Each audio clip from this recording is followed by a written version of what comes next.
If you want to make a vector in Photopea, you're in the right place. In this video, I'll show you 2 easy ways to create vector graphics in Photopea. Whether you want to draw your own shapes from scratch or use built-in shape tools for clean, scalable designs. I'll also show you how to save your work properly so your vector stays sharp at any size. If this tutorial helps you out, make sure to hit like and subscribe for more Photopea tips and easy design tutorials.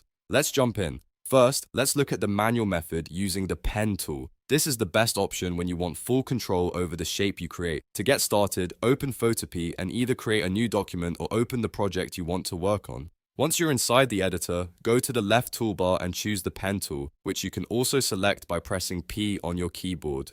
Now, this part is very important. In the top options bar, change the mode from path to shape. If you leave it on path, Photopea will only create a temporary path, not a proper vector shape layer. Switching it to shape makes sure you're creating an actual editable vector object. Next, take a look at the fill and stroke settings in the top bar. The fill controls the inside color of your vector shape, and the stroke controls the outline. You can choose a solid color, a gradient, or even make the fill transparent if you only want an outline. For the stroke, you can adjust the color, width, and even the dash style if you want a more stylized look. Setting these options before you draw saves time and gives you a more polished result right away. Now it's time to draw. Click on the canvas to place anchor points and create straight lines between them. If you want a curved line, click and drag instead of just clicking. That will pull out the Bézier handles which control the curve of the path.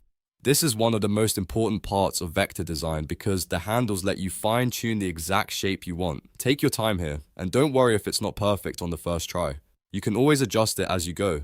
To finish the shape, bring your cursor back to the first anchor point. When you hover over the starting point, you'll see a small circle appear near your cursor. That tells you the path is ready to close. Click that first point to close the shape and turn it into a complete vector object. Once it's closed, you can still edit the points and curves if needed, which is one of the biggest advantages of working with vectors instead of pixels. Now let's move on to the second method, which is using Photopea's built-in vector shape tools. This is the fastest way to create clean vector objects like rectangles, circles, arrows, and custom shapes. On your keyboard, press U or select one of the shape tools from the toolbar, like rectangle, ellipse, or custom shape.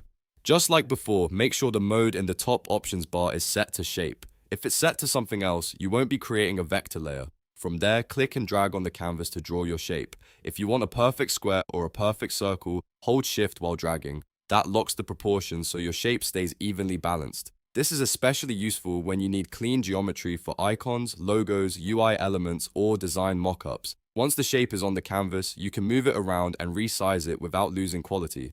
To adjust your vector shape, use the Path Select tool, which is the black arrow, or press A, and choose the appropriate selection tool. This lets you move the entire shape. If you want to edit individual anchor points, use the Direct Selection tool, which is the white arrow. That gives you more precise control over the shape structure, which is great for customizing logos, icons, or any design that needs a unique look. If you're working with an existing pixel image and want to turn it into something more vector-like, Photopea can help with that workflow too, depending on the complexity of the image. But for the cleanest results, drawing directly with vector tools is usually the best choice. That gives you the sharpest output and the most control over every part of the design. Once your vector is finished, saving it correctly is the final step. If you want a true vector file that can scale infinitely without losing quality, go to File, then Export As, and choose SVG. SVG is the standard format for vector graphics, and it's perfect for web use, logos, and scalable artwork. If you want to keep editing your layers later in Photopea, Photoshop, or Illustrator, save your project as a PSD file instead. That way your layers stay editable and you can come back to them anytime. So that's how to make a vector in Photopea using both the pen tool and built-in shape tools. Whether you're building a logo, an icon, or a custom design, vectors are the best way to keep everything clean and scalable. If this video helped you, please hit the like button, subscribe for more tutorials, and let me know in the comments what you want to learn next in Photopea. Thanks for watching, and I'll see you in the next one.